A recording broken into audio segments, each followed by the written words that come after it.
2026년 6월 10일 수요일 수요 기도회에 참여하신 모든 주의 지체들을 사랑하며 축복합니다. 오늘 본문의 말씀은 이사야서 18장 1절로 7절 말씀 가운데 역사의 주인은 하나님이십니다 라는 제목으로 하나님의 말씀을 선포하고자 합니다.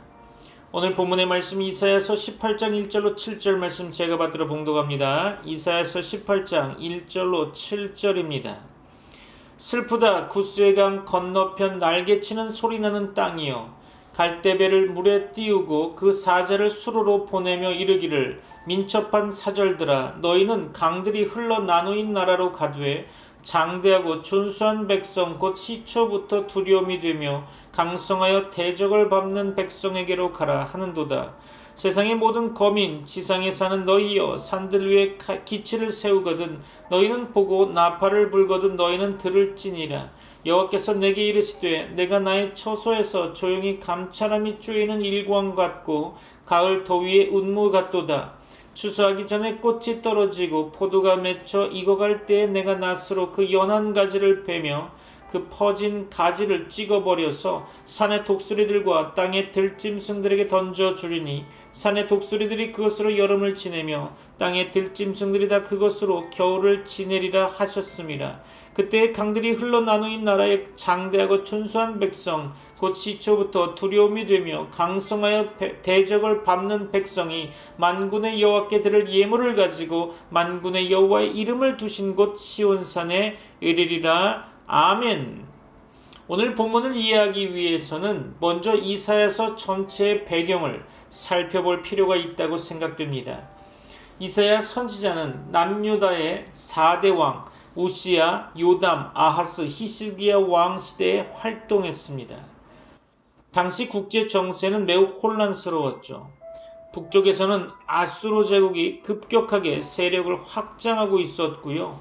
주변의 여러 나라들은 살아남기 위해 동맹을 맺거나 강대국의 도움을 구하고 있었습니다. 사람들은 나라를 지키기 위해 군세력을 의지했습니다. 또한 정치적 협상을 의지했죠. 아울러 외교적 동맹을 의지했습니다. 그러나 하나님께서는 이사야 선지자를 통해 나라를 지키는 것은 군대가 아니라 하나님이시며 역사를 움직이는 것은 인간의 힘이 아니라 하나님의 손이라고 선포하셨습니다. 이것이 바로 이사야서 전체를 관통하는 핵심 메시지라고 생각됩니다. 이사야서 1장부터 17장까지를 좀 살펴보면 하나님께서 왜 이 말씀을 주셨는지 더욱 분명하게 알 수 있을 것입니다. 먼저 1장부터 5장까지는 유다와 예루살렘의 죄악이 고발되고 있죠. 하나님께서는 하늘이여 들으라, 땅이여 귀를 기울이라 라고 말씀하시면서 백성들의 형식적인 신앙을 책망하셨습니다. 그들은 제사를 드렸고요, 절기를 지켰지만 하나님을 떠난 삶을 살고 있었던 거죠. 정의는 사라지고 약자는 억압당하며 백성들의 마음은 하나님보다 세상을 사랑하고 있었던 것입니다. 그러나 하나님께서는 심판만 말씀하지 않으셨죠. 오라 우리가 서로 변론하자. 너희 죄가 주홍 같을지라도 눈과 같이 희어질 것이다. 그렇습니다. 하나님은 심판 가운데서도 회복의 길을 열어주시는 거죠. 6장에 이르면 이사야 선지자가 성전에서 하나님을 만나는 장면이 나옵니다. 우시야 왕이 죽던 해 이사야는 높이 들린 보좌에 앉으신 하나님을 보게 되었습니다. 스랍들은 외치죠. 거룩하다 거룩하다 거룩하다 만군의 여호와여. 그렇습니다. 이 장면은 매우 중요합니다. 땅의 왕은 죽었지만 하늘의 왕은 여전히 보좌에 앉아 계심을 보여주고 있는 거죠. 세상의 왕권은 흔들릴 수 있지만 하나님의 통치는 결코 흔들리지 않는다는 사실을 보여주고 있는 것입니다. 이후 7장부터 12장까지 말씀은 이른바 임마누엘의 책이라고 불리는 부분인데요. 아하스 왕은 북이스라엘과 아람의 침략을 두려워했습니다. 그는 하나님보다 아수르를 의지하려고 했었죠. 그러나 하나님께서는 두려워하지 말라, 내가 너와 함께한다라고 말씀하셨습니다. 그리고 임마누엘의 약속을 주셨죠. 보라 처녀가 잉태하여 아들을 낳을 것이요 그의 이름을 임마누엘이라 하리라. 그렇습니다. 하나님은 백성들에게 동맹이 아니라 하나님 자신을 의지하라고 말씀하신 것입니다. 13장부터 17장에 이르면 분위기가 좀 달라지고 있죠. 이제 하나님은 유다만이 아니라 열방을 향하여 말씀하십니다. 바벨론, 아수르, 블레셋, 모압, 다메섹, 에브라임 등 주변 여러 나라들에 대한 심판의 예언이 이어지고 있죠. 당시 사람들은 강대국을 두려워했습니다. 어떤 나라는 너무 강해서 무너지지 않을 것처럼 보였죠. 어떤 나라는 경제력이 막강했습니다. 어떤 나라는 군사력이 뛰어났죠. 그러나 하나님께서는 말씀하십니다. 너희가 강하다고 생각하는 나라들도 내 손안에 있다라는 것입니다. 바벨론도 하나님의 손안에 있고요. 아수르도 하나님의 손안에 있으며 아람도 하나님의 손안에 있고 이스라엘도 하나님의 손안에 있다는 것입니다. 그렇죠. 17장에서는 특별히 다메섹과 북이스라엘의 몰락이 예언되고 있습니다. 그들은 하나님보다 자신들의 힘을 더 의지했던 거죠. 그러나 결국 그들의 영광은 사라지고 말았던 것입니다. 17장 마지막에는 매우 중요한 말씀이 나오고 있죠. 저녁에는 두려움이 있으나 아침이 되기 전에 그들이 없어졌도다. 그렇죠. 인간의 세력은 한순간에 사라질 수 있지만 하나님의 말씀은 영원히 서 있다는 사실을 보여주고 있는 말씀이죠. 이제 우리는 오늘 본문인 18장 말씀을 접하게 되었습니다. 18장 말씀은 구스, 곧 오늘날의 에티오피아 지역을 향한 하나님의 말씀이죠. 당시 구스는 강한 나라였습니다.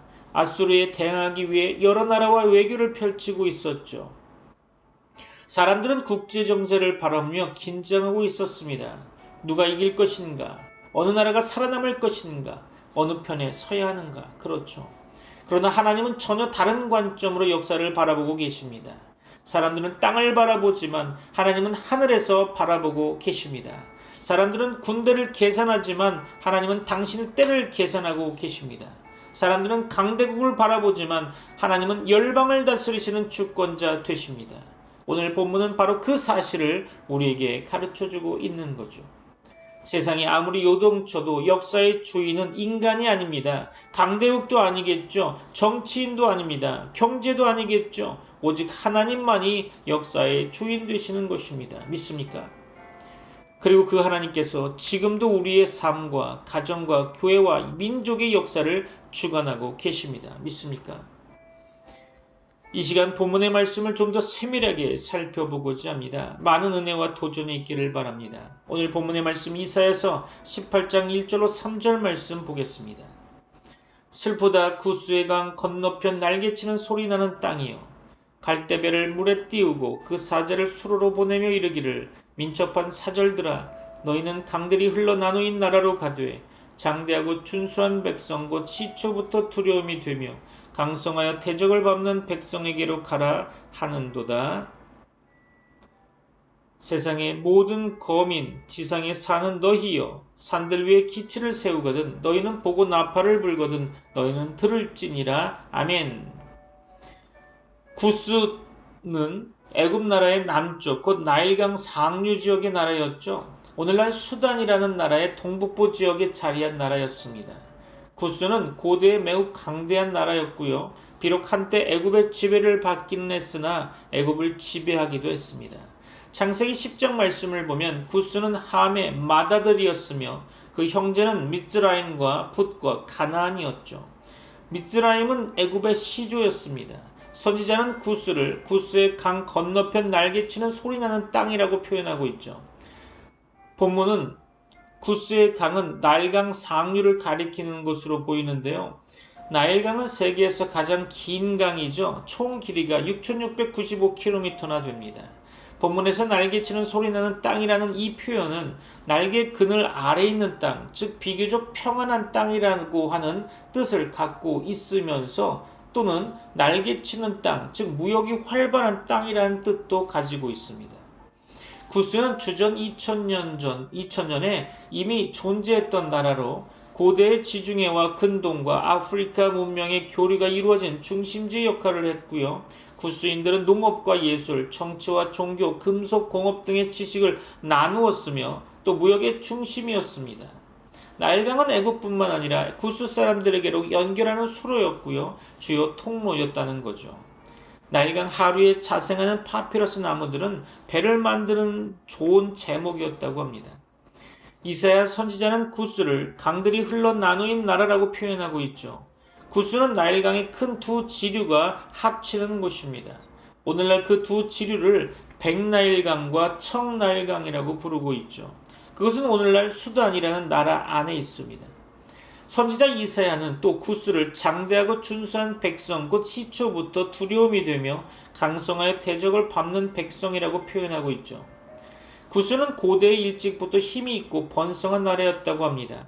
구스의 멸망에 대한 소식은 그 당시 온 세계 모든 거민들에게 알려질 만한 뉴스거리였겠죠. 빠른 사자를 보내서 구스에게 멸망의 소식을 전하라고 하는 이 말씀은 구스 사람들의 회개를 촉구하는 뜻이 있고 또 아울러 유다 사람들이 구스를 부러워하거나 의지하지 말라는 뜻도 담겨 있습니다. 그럼 본문 이어서 4절로 6절 말씀 볼까요?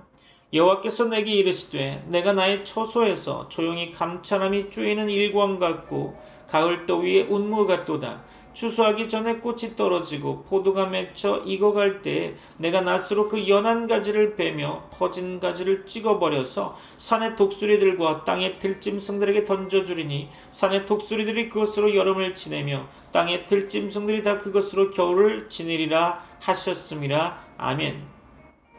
이사야 선지자는 심판자 하나님을 자기 처소인 하늘에서 죄인들을 조용히 감찰하시는 분으로 묘사하고 있습니다. 그러나 하나님께서는 쬐이는 햇볕같이 또 가을 더위에 이슬을 머금은 구름처럼 그들의 행위를 주목하시며 그들에게 언제라도 징벌을 내리실 수 있는 거죠. 그렇죠? 그는 마침내 갑자기 추수 직전에 꽃이 떨어지듯이 포도가 익어갈 즈음에 낫으로 그 가지를 베어버리듯이 그래서 산의 독수리들이나 땅의 들짐승들에게 주어 그것들이 여름을 나고 겨울을 나게 하듯이 그들을 심판하시고 징벌하실 것입니다. 하나님의 심판은 사람들이 예측할 수 없는 때에 갑작스럽게 다가오는 거죠. 그래서 우리는 심판자 하나님을 바라보아야 할 것입니다. 오늘 본문의 말씀 이사야서 18장 7절 말씀 봅니다. 그때 강들이 흘러나누인 나라의 장대하고 준수한 백성 곧 시초부터 두려움이 되며 강성하여 대적을 밟는 백성이 만군의 여호와께 드릴 예물을 가지고 만군의 여호와의 이름을 두신 곳 시온산에 이르리라. 아멘. 그렇습니다. 이사야는 강들이 흘러나누인 나라인 구스가 장대하고 준수하며 시초부터 두려움이 되며 강성하여 대적을 밟는 백성이라고 다시 말하며 그 강대하고 역사 깊은 나라가 멸망할 때 그 백성이 만군의 여호와께 예물을 드리기 위해 만군의 여호와의 이름을 두신 시온산에 이를 것이라고 예언하고 있습니다. 이 예언은 하나님의 구원 역사가 구스 땅에도 임할 것임을 보여주고 있는 거죠. 이것은 하나님의 긍휼의 구원인 것입니다. 말씀을 마무리하려고 합니다. 결단의 시간이 되기를 바랍니다. 오늘 우리에게 주신 말씀 이사야서 18장의 말씀을 통해 우리는 몇 가지 사실을 발견하게 됩니다. 첫째로 아무리 강대한 나라인 구스라 할지라도 하나님께서 멸하신다는 것입니다. 하나님께서는 세상 나라들의 권세를 크게 여기지 않으십니다. 그렇죠? 다니엘 4장 35절 말씀을 보면 땅의 모든 사람들을 없는 것 같이 여기시며 하늘의 군대에게든지 땅의 사람에게든지 그는 자기 뜻대로 행하시나니 그의 손을 금하든지 혹시 이르기를 네가 무엇을 하느냐고 할 자가 아무도 없도다. 그렇습니다. 그러므로 우리는 세상 나라들의 세력을 의지하지 말고 세상 나라 권력자들도 의지하지 말아야 할 것입니다. 그것들은 모두 허무할 뿐이죠. 둘째로 하나님께서는 그의 처소 하늘에서 온 세상을 감찰하신다는 것입니다. 그분은 잠잠하신 듯하나 다 보고 감찰하시고 그의 정하신 때에 갑자기 악인들을 공의로 심판하시고 보응하시며 징벌하십니다. 세상에서 그의 심판을 피할 자는 아무도 없을 것입니다. 그러므로 우리는 오직 세상을 공의로 심판하시는 하나님만 바라보고 하나님 앞에 바르게 서야 할 것입니다. 셋째로 구스가 패망할 때 하나님을 알고 그에게 예물을 드리며 그를 섬기는 자들이 있을 것입니다. 이것은 구스해 주시는 하나님의 구원인 거죠. 솔로몬은 전도서에서 세상의 모든 일들이 헛됨을 말하며 성령의 감동 가운데서 일의 결국을 다 들었으니 하나님을 경외하고 그 명령을 지킬지어다. 그렇죠. 이것이 사람의 본분이니라 라고 결론을 내리고 있습니다.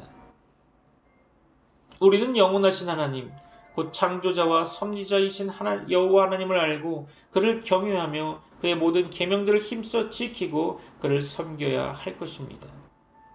사랑하는 성도 여러분, 오늘 우리는 이사야서 18장의 말씀을 통해 중요한 진리를 발견하게 되었습니다. 세상은 끊임없이 움직인다는 거죠. 나라가 일어났다가 사라지고 강대국이 흥했다가 무너지며 경제가 성장했다가 침체되고 사람들의 권력도 영원하지 않다는 것입니다. 그러나 그 모든 변화 속에서도 변하지 않는 한 가지 사실이 있죠. 그것은 바로 역사의 주인은 하나님이시라는 사실입니다. 믿습니까? 구스가 움직이고 아수르가 움직이며 열방이 분주하게 움직이는 동안 하나님은 무엇을 하고 계셨을까요? 하나님은 하늘 보좌에서 역사를 주관하고 계셨습니다. 사람들은 다급했지만 하나님은 서두르지 않으셨죠. 사람들은 불안했지만 하나님은 흔들리지 않으셨습니다. 사람들은 자신들의 힘으로 미래를 만들려고 했지만 하나님은 이미 역사의 결말을 알고 계셨습니다. 그리고 결국 열방은 하나님 앞에 나와 예물을 드리게 되었죠. 이것이 오늘 본문이 우리에게 보여주는 결론인 것입니다. 그렇다면 이 말씀은 오늘 우리에게 어떤 결단을 요구하고 있을까요? 첫째, 눈에 보이는 현실보다 하나님을 더 신뢰해야 한다는 것입니다. 우리는 살아가면서 수많은 문제를 만나게 됩니다. 경제적인 어려움이 있을 수 있습니다. 건강에 문제가 있을 수도 있죠. 가정에 문제가 있을 수 있습니다. 사업에 문제도 있을 수 있겠죠. 교회의 문제도 있을 것입니다. 나라의 미래를 걱정할 때도 있겠죠. 그때 우리는 자주 눈에 보이는 현실만 바라보게 됩니다. 현실이 너무 크게 보이면 하나님이 작아 보이게 되죠. 문제가 너무 크게 보이면 하나님의 능력이 작아 보이게 됩니다. 그러나 성도는 세상을 보는 사람이 아니라 하나님을 보는 사람들이죠. 홍해 앞에 섰던 이스라엘 백성은 바다를 보았습니다. 그러나 모세는 하나님을 보았죠.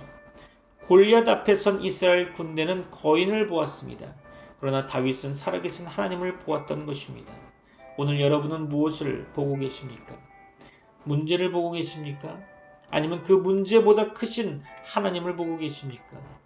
우리의 시선을 환경에서 하나님께로 돌려야 할 것입니다. 역사의 주인이 하나님이시라면 내 인생의 주인도 하나님이시기 때문이죠. 둘째로 하나님의 때를 신뢰해야 한다는 것입니다. 이사야 18장에서 하나님은 즉시 행동하지 않으셨습니다. 하나님은 기다리셨던 거죠. 그리고 가장 정확한 순간에 일하셨습니다.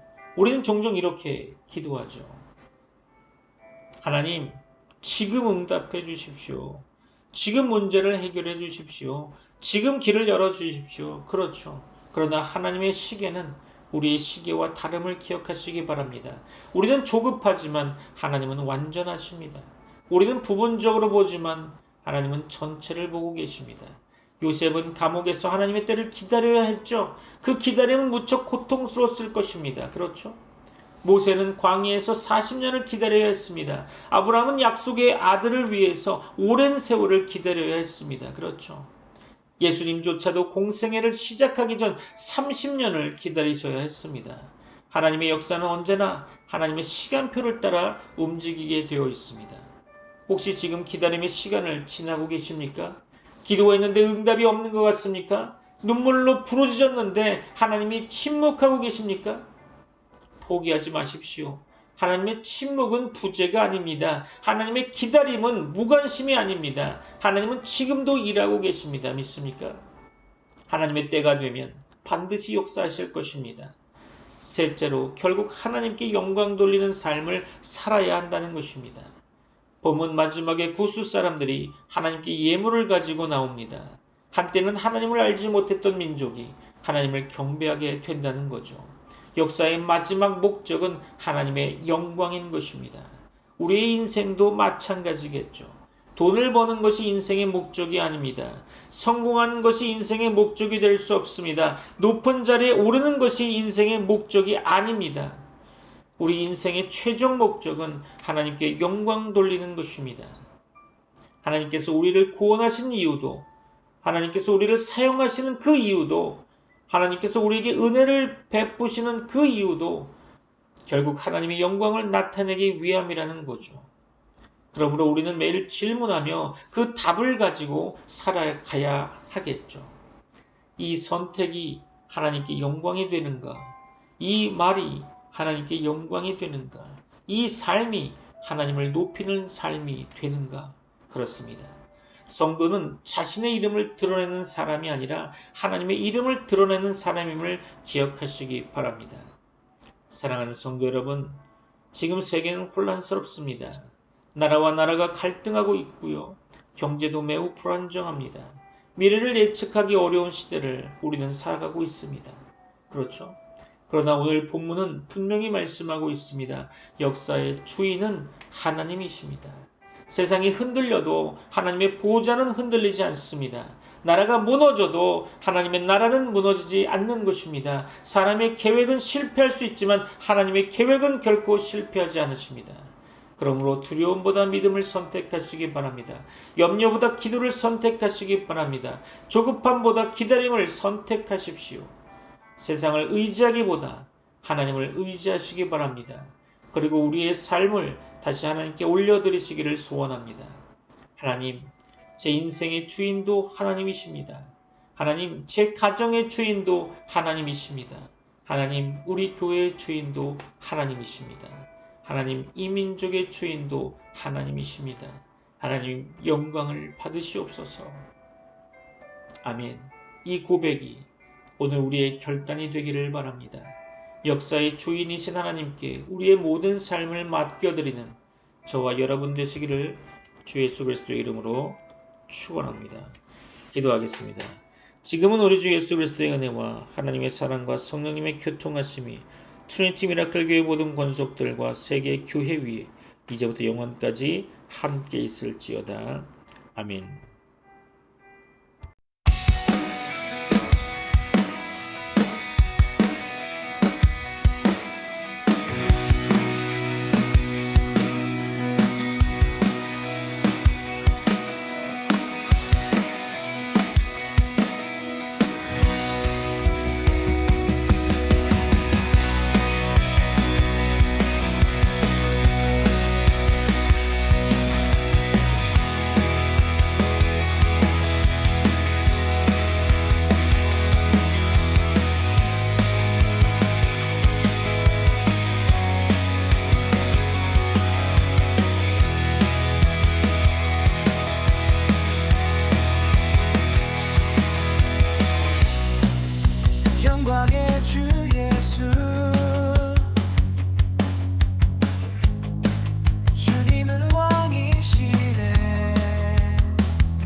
영광의 주